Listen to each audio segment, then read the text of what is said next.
सभी छोटे बड़े श्रोताओं को सुनीता भटनागर का प्यार भरा नमस्कार। ऑडियो स्टोरीज के हमारे चैनल कहानी जगत में आप सभी का स्वागत है। हिंदी कहानियों की श्रृंखला में आइए आज सुनते हैं संदीप मील जी द्वारा रचित कहानी किस्तों की मौत। इंसान रोज ही नहीं हर पल मरता है। जब वह अंतिम रूप से मरता है तो दुनिया को लगता है कि फलां मर गया, लेकिन रोजाना जो किस्तों में मरता है उसका क्या। राजस्थान के मरुस्थल में टीलों के पीछे इतने गांव और ढाड़ियां बिखरे पड़े हैं कि अगर समेटने लगो तो एक समानांतर दुनिया तैयार हो जाएगी। इन टीलों के बीच एक ऐसा ही गांव था, करमलिका। एक तरफ सड़क और तीन तरफ रेत के पहाड़, जिन पर कहीं कहीं खेजड़ी के पुराने पेड़ अपने अस्तित्व की आखिरी लड़ाई लड़ रहे थे। इसी पेड़ के नीचे बैठकर पेमा पटेल ने अपना फैसला दिया था। इस खेजड़ी के पेड़ की अंतिम टहनी तक कोई चढ़ जाए तो उसके साथ गांव के किसी लड़की का विवाह कर देंगे, लेकिन आज तक कोई भी नहीं चढ़ पाया। ऐसी अनेक कहानियां हर पेड़ के साथ जुड़ी थी। आज उन कहानियों के पात्रों को कोई नहीं जानता, मगर लोगों की स्मृतियों में वे इस कदर बैठे हुए हैं कि रोज एक नई कहानी का जन्म होता है। यह गांव बस कहने भर को ही गांव नहीं, असल में गांव है। गलियों में कोलतार की सड़कों की जगह कच्ची ईंटों का रास्ता देखकर सिंधु घाटी सभ्यता की याद आ जाती है। बीर सिंह और उसका बाप हीर सिंह दोनों मर गए। जब हीर सिंह मरा तो 150 बीघा जमीन का इकलौता वारिस बीर सिंह को छोड़कर गया था। कभी कभी ज्यादा जायदाद भी इंसान को कामचोर और निकम्मा बना देती है। फिर बीर सिंह किस खेत की मूली था। उसने होश संभालते ही तय कर लिया था कि हाथ पांव हिलाना गधों का काम है और वह गधा नहीं है। बस इसी सोच के कारण वह जल्दी ही अपने पैरों पर खड़ा हो गया, यानी जमीन बेचकर गुजारा करना शुरू कर दिया। जब जरूरत होती 1-2 बीघा जमीन बेच देता और उसे लगातार जरूरत भी पड़ती रही। वह सुबह उठते ही खेत की तरफ शौच के लिए जाता, वापस आते वक्त रास्ते में 2 पौआ देसी ठरका देता। बीर सिंह इतना ही काम करता था, बाकी दिन भर जो करना होता दारू कर देती। उसने 50 साल की उम्र में 50 बीघा जमीन खत्म कर ली और खुद को भी। उसके मरने से करमलिका गांव में कोई खास बदलाव नहीं आया, सिवाय बीर सिंह के खेत में 3 मूर्तियों की स्थापना के। उसके 5 बेटे हैं, जिनके नाम गिनाने से बेहतर है कि उन्हें नंबर से ही पहचाना जाए, क्योंकि फिर कहानी में इतने सिंह हो जाएंगे कि पाठक समझ ही नहीं पाएंगे।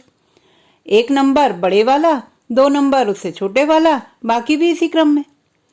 गांव के उत्तर में एक तरफ सड़क थी और दूसरी ओर नहर।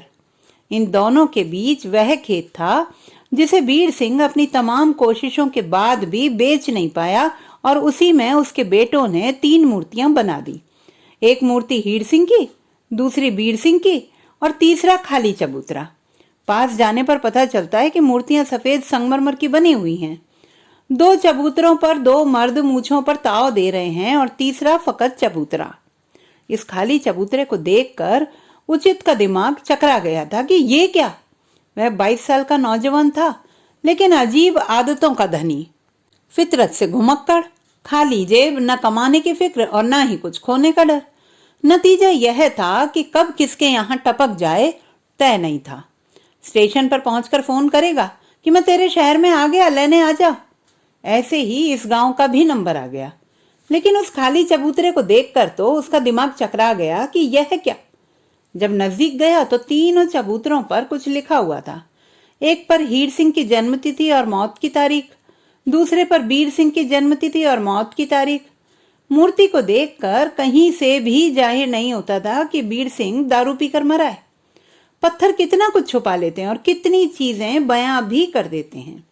अब तीसरा चबूतरा था जिस पर बीर सिंह की पत्नी रुकमा का नाम, जन्मतिथि और मौत की तारीख।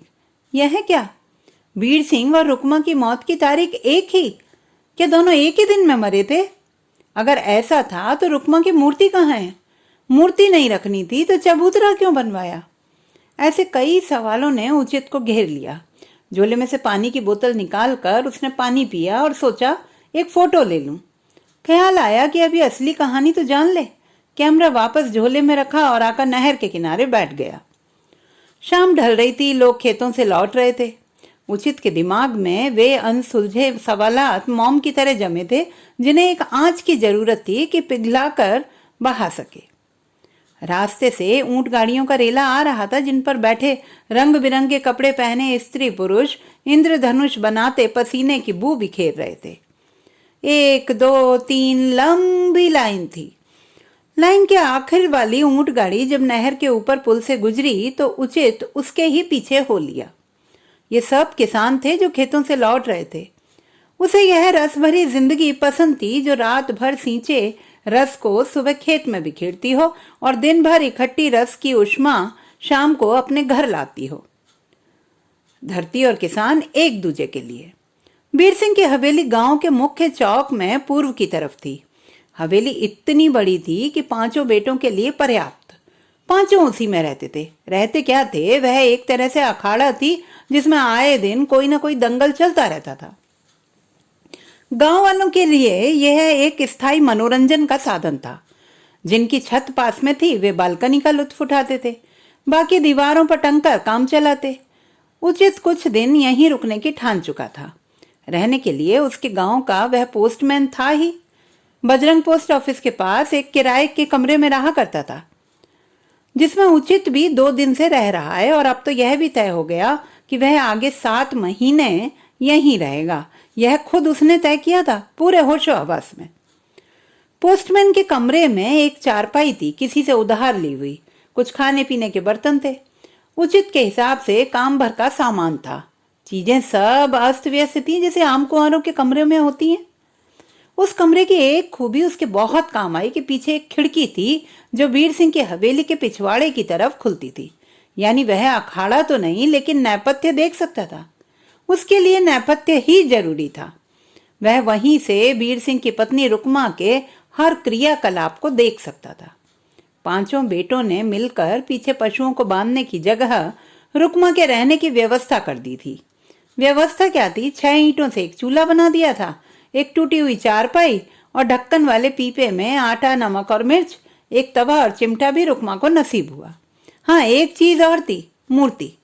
रुकमा की सफेद संगमरमर की मूर्ति जो बीर सिंह के मरते ही दोनों के साथ ही बनवा दी थी। रुकमा का खाली चबूतरा खेत में था और मूर्ति घर में उसके मरने का इंतजार कर रही थी। यानी रुकमा आधी खेत में और आधी घर में। एक इंसान के सामने उसकी मौत का इंतजार करता हुआ पत्थर हो तो कैसे जीता होगा वह? उचित उस खिड़की में बैठा हुआ अक्सर यही सोचता था। रुकमा के पास ही भैंस और बकरियों को बांधा जाता था। वह सुबह उठते ही उस मूर्ति को देखती, दोपहर को देखती, शाम को देखती और रात को देखती। यानी 24 घंटे में 4 बार देखती। एक दिन भैंस ने खूंटा तोड़ दिया। बेटा नंबर 1 बोला, दिन भर पड़ी रहती है, एक खूंटा ठीक से नहीं गाड़ सकती। अब रुकमा 24 घंटे में मूर्ति को 2 बार ज्यादा देखने लगी। ऐसे ही देखते देखते रोज कोई परिवार वाला कुछ कह देता और रुकमा का गुस्सा मूर्ति पर उतरता। एक दिन सुबह सुबह बेटा नंबर 5 के पास कोई मेहमान आया हुआ था और रुकमा के पास माचिस खत्म हो गई थी। वह माचिस लेने हवेली में चली गई। उसे देखते ही 5 नंबर के बेटे को गुस्सा आ गया। हमने तो मरने से पहले मूर्ति भी बनवा दी, मगर यह मरकर पीछा छोड़े तब ना। मेहमान आया हुआ है और आ गई अपनी मनहूस सूरत दिखाने। रुकमा के पैर वहीं रुक गए। अब माचिस में क्या रखा था? पिछवाड़े आकर दीवार का सहारा लेकर वह एक टक उस मूर्ति को देखने लगी। सुबह से शाम तक वैसे ही देखती रही। एक तरफ जिंदा औरत जो मूर्ति जैसी खड़ी थी और एक तरफ मूर्ति जो जिंदा औरत की थी। उचित को लगा कि अब शायद कहानी खत्म हो जाए, मगर कहानी का अंत कुछ और ही था। रुकमा रात भर भी वैसे ही खड़ी रही। बेटों को तो कुछ लेना देना था नहीं, दूसरे इस मामले में भला क्यों पड़ते? दूसरे दिन भी वैसे ही। उचित कहानी के खत्म होने का इंतजार कर रहा था, मगर कहानी थी कि खत्म ही नहीं हो रही थी। अब उससे रहा नहीं गया। एक औरत मेरी आंखों के सामने जुल्म से तंग है और मैं कहानी लिख रहा हूं। डायरी में इतना ही लिखा हुआ है, बाकी मैं अपनी याददाश्त के आधार पर लिख रहा हूं। उचित जाकर रुकमा को बोला, आप 2 दिन से खड़ी हैं। कोई उत्तर न मिलने के कारण उसने सोचा कि शायद कम सुनती होगी, जोर से कहा, मगर जवाब कहाँ था? उसने कान में जोर से कहने के लिए हाथ पकड़ा कि धड़ाम। वह तो कब की मर गई थी और हिलते ही गिर गई। उचित कुछ समझ पाता इसके पहले ही 1 से 5 नंबर तक के बेटे आ गए और उसे पकड़ लिया कि उसने उनकी मां को मारा है। पुलिस आई, उसे थाने ले गई। मुकदमा चला तो उचित एक ही बात कह रहा था कि इंसान खुद नहीं मरता, दूसरे लोग उसे मार देते हैं।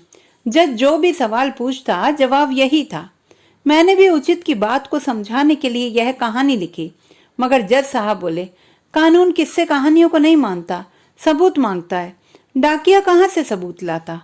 आस्था को आधार मानकर जिस मुल्क में फैसले आ रहे हैं वहां कहानी तो चलनी ही चाहिए थी, क्योंकि वह बहुत मजबूत तर्क और दृष्टि पैदा करती है। शायद जज साहब चीजों को समझ जाएं, फैसले का इंतजार है। तो दोस्तों, ये थी हमारी आज की कहानी। आपको कैसी लगी कमेंट बॉक्स में लिखना ना भूलें। चैनल को सब्सक्राइब करें, लाइक करें और मित्रों के साथ शेयर करें।